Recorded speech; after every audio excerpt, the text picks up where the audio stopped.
बहुत समय पहले की बात है।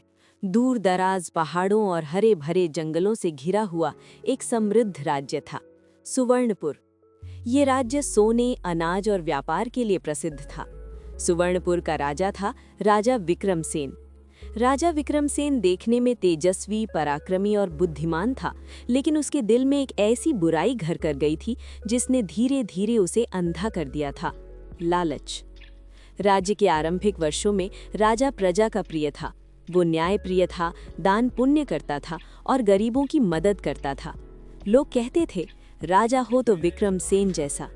पर समय के साथ जैसे जैसे राज्य की संपत्ति बढ़ी, वैसे वैसे राजा का मन बदलने लगा।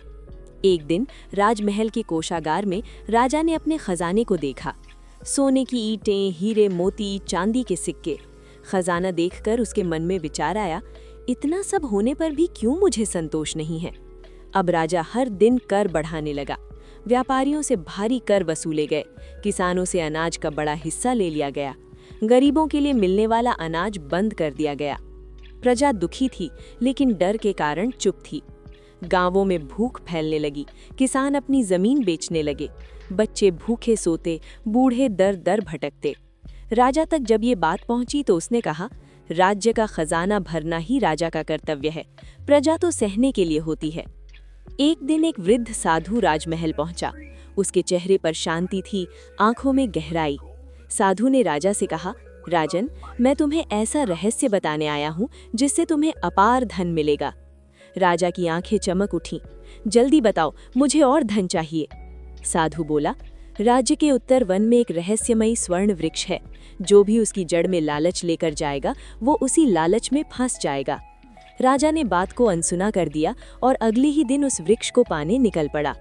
वन में वो वृक्ष सचमुच सोने जैसा चमक रहा था। राजा ने जैसे ही उसकी जड़ खोदनी शुरू की, जमीन से सोने के सिक्के निकलने लगे। राजा खुशी से पागल हो गया। और चाहिए, और चाहिए।